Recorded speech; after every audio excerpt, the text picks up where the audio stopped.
Hello दोस्तों, नमस्कार। स्वागत करते हैं आपका एक और रिएक्शन वीडियो में। तो आज की जो वीडियो है बहुत अच्छी वीडियो होने वाली है। ये वीडियो है इंडियन मीडिया लेटेस्ट का है और वीडियो का टाइटल है Pakistani journalist Fiza Khan was slammed by Khan sir. मतलब पाकिस्तान की जो मीडिया की फिजा खान है बहुत मतलब भारत की बुराई करती है।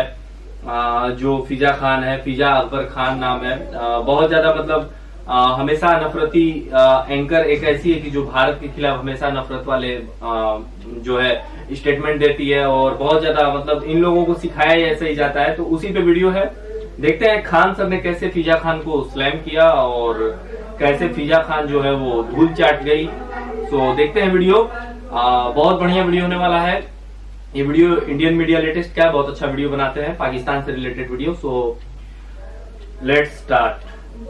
थंडर तैयार है जिसको प्राइड ऑफ पाकिस्तान भी कहा जाता है, वो भी टेक ऑफ के लिए तैयार है। आप देख सकते हैं जी, कैमरामैन दिखाइएगा।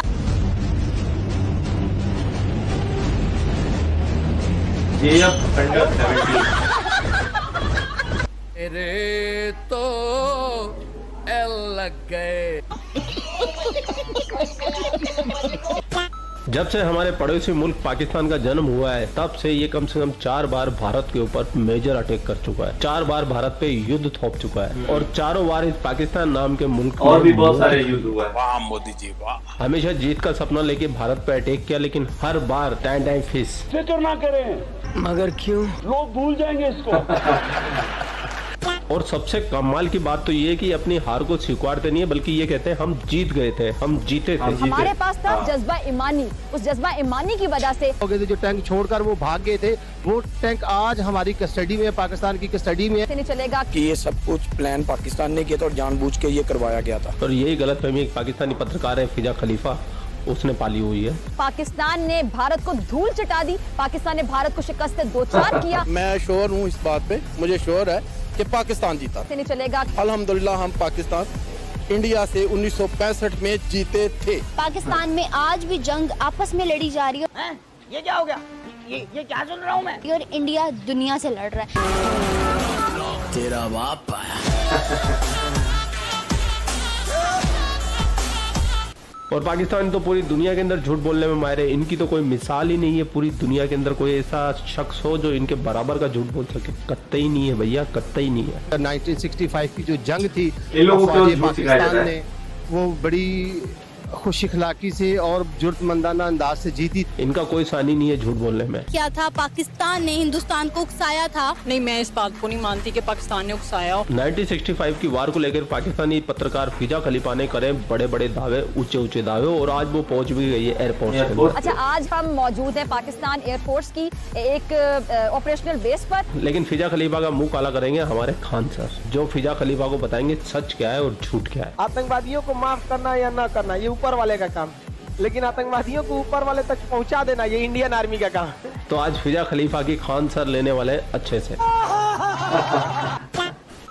और आज हम आपको बहुत कुछ यहाँ से दिखाएंगे। उससे पहले जरा 1965 के हवाले से मैं बात करना चाहूंगी। 1965 में जो पाकिस्तान को बने हुए 18 साल हुए थे, यानी 2 डेकेड्स पूरी नहीं हुई थी, तो भारत जो कि पाकिस्तान के वजूद को हजम नहीं कर पा रहा था, भारत की आंखों में खटकता था पाकिस्तान का वजूद, तो भारत ने पाकिस्तान पे हमला करने की कोशिश की, पाकिस्तान को मैली आंख से देखने की कोशिश की। और हमारा मुल्क जो कि अगर हम देखें फौज के लिहाज से कि हमारे पास तादाद उतनी ज्यादा नहीं थी जितनी भारत के पास थी। भारत ना सिर्फ रकबे में बड़ा मुल्क था, बल्कि भारत के पास फौजियों की तादाद ज्यादा थी, भारत के पास इक्विपमेंट बहुत ज्यादा था, भारत के पास पैसे थे, भारत के पास बजट था। लेकिन हमारी फौजियों की तादाद बेशक कम थी, हमारा बजट कम था, हमारा इक्विपमेंट उतना ज्यादा नहीं था, लेकिन हमारे पास था जज्बा ईमानी। उस जज्बा ईमानी की वजह से पाकिस्तान ने भारत को धूल चटा दी, पाकिस्तान ने भारत को शिकस्त से दो चार किया,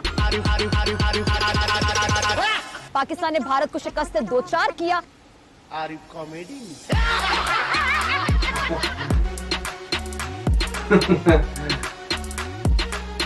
पाकिस्तान ने 1965 में जिस तरह महारत का मुजाहरा किया, स्किल्स दिखाए हमारे पायलट्स ने, उस पर आज तक लोग हैरान हैं कि किसी मुल्क को बने हुए अगर 2 दहाइयाँ भी नहीं हुई और वहाँ पर इक्विपमेंट भी इतना ज़्यादा नहीं था, उनके पास पैसा भी इतना ज़्यादा नहीं था, बजट भी इतना ज़्यादा नहीं था, फौजियों की तादाद भी इतना ज़्यादा नहीं थी, लेकिन ये स्किल्स कहाँ से आई, महारत कहाँ से, जज्बा कहाँ से आया? तो मुझे लगता है जज्बा कहाँ से आया, क्योंकि पाकिस्तान का वजूद अमल में आया था इस्लाम के नाम पर, और जो इस्लाम के नाम पे मुल्क बना है वहाँ पे हमारे जो जितने भी एयरफोर्स के जितने भी हमारे पायलट्स हैं जिन्होंने 1965 की जंग में भारत को धूल चटाई, शिकस्त से दो चार किया, ये जो जज्बा ईमानी है, ये ईमान का जज्बा है और बतौर मुसलमान हमारा यकीन है। लेकिन वो कहते हैं हम लाहौर तक आ गए थे, 2 दफ़ा लाहौर तक आए, ये तो हमारी भी तारीख या हमारे जो उनसे बड़े हैं जो हमारे मीडिया है वो भी हमें यही बताता है कि वो 2 दफ़ा लाहौर में आके नाश्ता कर रहे थे। पाकिस्तानियों आंख कान खोल कर देख लो। अब पाकिस्तान को लगा कि भारत जो है 1965 के युद्ध में बहुत बुरी तरह से हारा हुआ है, यही 62 के युद्ध में बहुत बुरी तरह से क्या हुआ है, हारा हुआ है। यही मौका है किस पर हमला करने का, भारत पे। फिर से होगा गजवाए हिंद। गजवाए हिंद तोड़ा करते हैं, अजब हाल है। भारत पर क्या किया जाए, आक्रमण किया जाए। और 65 में भारत में पड़ गया सूखा, यहाँ पे भारत में पड़ गया सूखा, और 62 की लड़ाई में हम लोग बहुत बुरी तरह हारे। सेना का मनोबल एकदम टूटा था। पाकिस्तान ने कह दिया गुजरात का कच्छ मेरा है, यहाँ पे घुस गया सब पाकिस्तान वाला, यहाँ पर घुस गया। अरे बलवंत राय मेहता का जहाज मार के गिरा दिया सब। बलवंत राय गुजरात के मुख्यमंत्री थे उस समय, मार के गिरा दिया सब। ये बहुत बवाल हुआ यहाँ पर। लेकिन कच्छ का रन खाली एरिया है, इसमें वो घुसे सब, भारतीय सेना बिछा दिया, उन लोग मर गए पूरा साफ, दूर दूर तक दिखाई दे रहा था। धर धर मार के भारतीय सेना बिछा दिया सब यहाँ कच्छ के रन में 1965 की लड़ाई में। अब पाकिस्तानी जो होते हैं सब, याद रखिए बाबू, पाकिस्तानी किसी भी लड़ाई में मजहब को जरूर घुसाएगा। कश्मीर में घुस गए सब पाकिस्तानी, और कश्मीर में घुसकर भारतीय सेना को मारते थे, आगजनी करते थे, बवाल मचाते थे। ये दिखाना चाहते थे कि कश्मीर की जनता भारत में नहीं रहना चाहती है, और इस वजह से पाकिस्तान भारत पर क्या करना चाह रहा है, युद्ध करना चाह रहा है। उसने ऑपरेशन जिब्राल्टर चालू किया। क्या चालू किया? Operation Gibraltar. ऑपरेशन जिब्राल्टर के तहत उसने क्या किया कि कश्मीर को सोचा कि काट दे बाकी के हिस्से में, और बहुत ही बड़ी संख्या में सैनिक भारत में घुस गए। और हमारे सामने समस्या ये थी कि अभी 62 का युद्ध खत्म भी नहीं, मतलब अच्छे से खत्म नहीं हुआ। जवाहरलाल नेहरू का टेंशन से मौत हो गई। जवाहरलाल नेहरू के मृत्यु का कारण भारत पाक युद्ध था, भारत चीन युद्ध, सब जिम्मेदार यही थे। तो दूसरे कौन बोली सुनेगा? ढेर होशियार बनेंगे, गुट निरपेक्ष रहेंगे, एयरफोर्स का यूज ना करेंगे, 20 साल जरूरत है तो 20 साल बोलेंगे। समझ में नहीं आ गया भाई? जब उसने कश्मीर पर आपके रेडी नहीं हुआ, कश्मीर जब रेडी नहीं हुआ तो तिब्बत में क्या रेडी हो गए? नहीं समझे? आपको भी कहना चाहिए कि हम उसमें अध्ययन करने के बाद हम देखेंगे। यहाँ पर पाक, यहाँ पर कश्मीर, लाल बहादुर शास्त्री उस समय भारत के क्या थे? प्रधानमंत्री। उन्होंने देखा कि तो बहुत दिक्कत की बात, पाकिस्तान के पास कई फायदे थे। उसके पास सेवर जेट थे, उस समय का सबसे खतरनाक विमान था, और उसमें हीट सीकिंग मिसाइल लगी थी, या विंडर मिसाइलें थी साइड में, मारता था कौन? भारत के पास कोई मिसाइल नहीं। भारतीय जहाज में बंदूक लगा था, और उसके पास हीट सीकिंग विंडर मिसाइलें थी, मार देती थी जहाज की इंजन सूंघ के। अब हवा में तो कहीं गर्मी का सवाल पैदा नहीं होता है, अगर गर्मी है मतलब जहाज का इंजन है, और उसी को हीट सीकिंग मिसाइल थी, विंडर मिसाइलें मार देती थी। पाकिस्तान भारतीय जहाजों को मार के गिराने में सक्षम था। पाकिस्तान को अमेरिका ने पैटर्न टैंक दिया था, उस समय का सबसे खतरनाक टैंक। पूरी एशिया में कोई ऐसा हथियार ही नहीं था जो पैटर्न टैंक को मार के गिरा सकता था। पाकिस्तान का मनोबल 7वें आसमान पर, और भारत के सामने सब समस्या। 62 में बहुत बुरी तरह हारे थे। भारत में नेतृत्व की कमी थी। लाल बहादुर शास्त्री आए थे चुनाव से, तो अचानक है ना, मृत्यु हो गई जवाहरलाल नेहरू की, ये आए, सूखा पड़ा हुआ था। पाकिस्तान में ऐसी कोई समस्या नहीं थी। पाकिस्तान ने देखा यही मौका है, पाकिस्तान ने यहाँ गुजरात पर हमला किया, कोई फायदा नहीं हुआ। कश्मीर में घुस के पूरा बवाल करा दिया कश्मीर में, और यहाँ ऑपरेशन जिब्राल्टर के तहत घुसा दिया। भारतीय सेना जब आई तो पाकिस्तान को वहां से मुंहतोड़ जवाब देना चालू किया, और यहाँ पर 21 दिन में जो ऑपरेशन जिब्राल्टर का जो हेड ऑफिस था 21 दिन में उड़ा दिया। 21 दिन में उड़ा दिया यहाँ पे।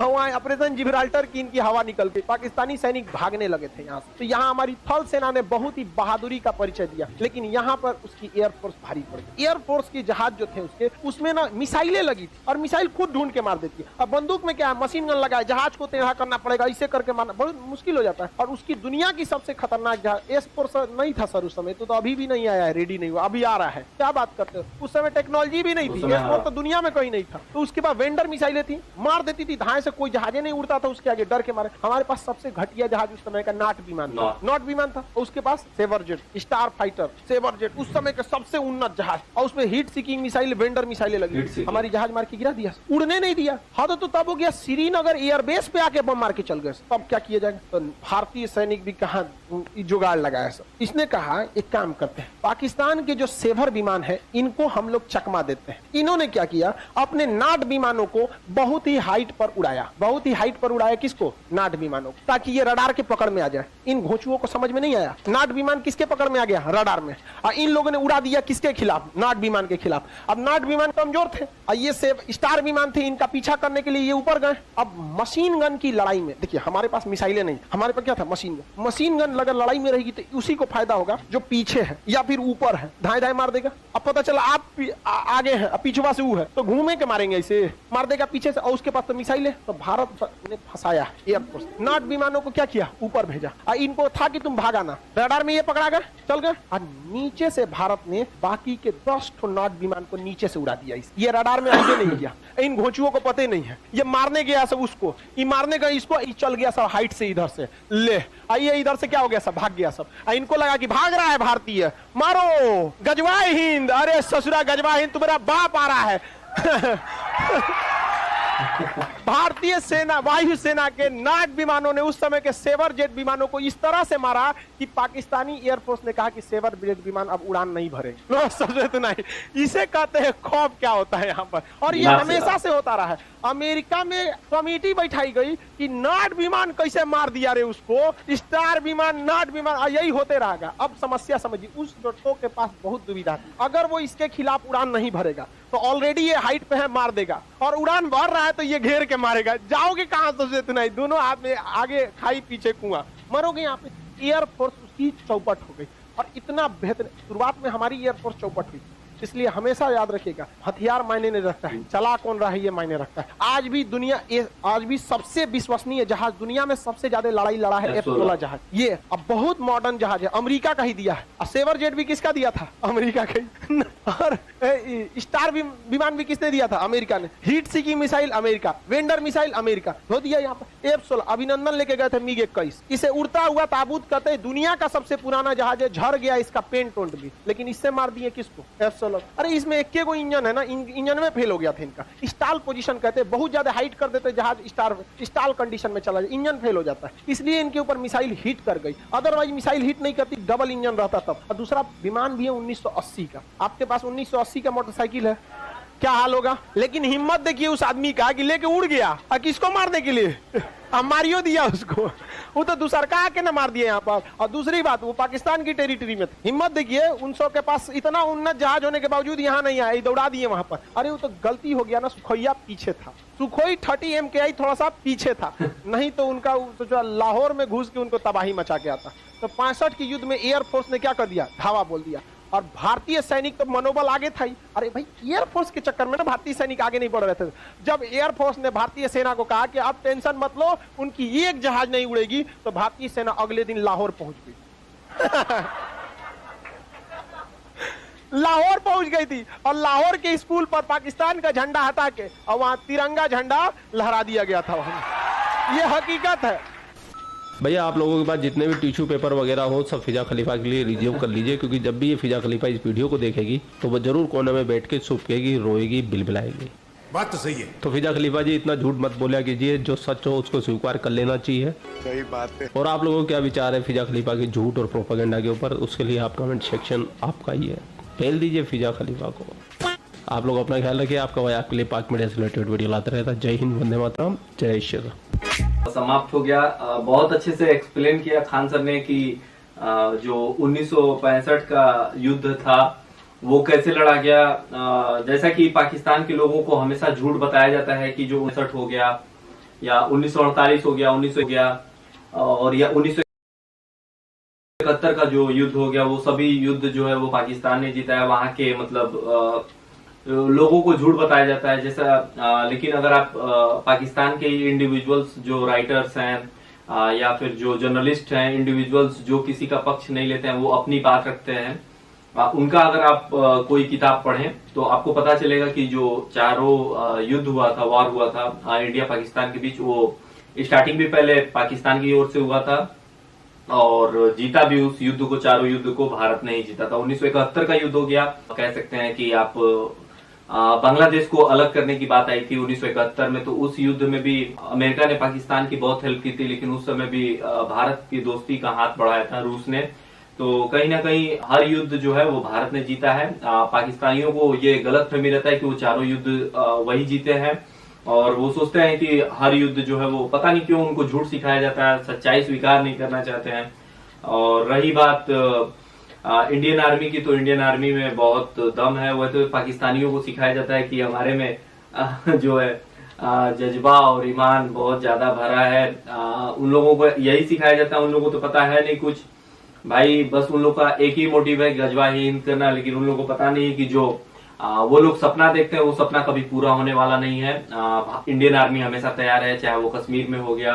वैसे पाकिस्तान के कुछ लोग जो है वो, जो इंडिविजुअल्स राइटर है जैसे हसन निसार हो गए, बहुत अच्छी बात रखते हैं। वो अपने पाकिस्तान को वो आईना दिखाते हैं। कुछ लोग हैं जो पाकिस्तान को सही रास्ते में, नीचे डिस्क्रिप्शन होगा, आप लोग वहां से वीडियो देख सकते हैं। और रही बात हमारे चैनल को सब्सक्राइब करने के लिए, तो भाई आप लोग आते हैं चैनल पे तो सब्सक्राइब जरूर कीजिए। सब्सक्रिप्शन बहुत कम करते हैं आप लोग, सपोर्ट कीजिए। सो ऐसे ही रिएक्शन आपको अगर चाहिए तो हमारे चैनल पर बने रहे, चैनल को सब्सक्राइब करें और वीडियो जरूर लाइक करें, शेयर करें। और आप हमें कमेंट भी कर सकते हैं कि आपको कैसे वीडियो चाहिए। आप हमें लिंक भी शेयर कर सकते हैं, इंस्टाग्राम पर फॉलो कर सकते हैं। सो मिलते हैं अगले वीडियो में किसी और नए रिएक्शन के साथ, तब तक के लिए जय हिंद।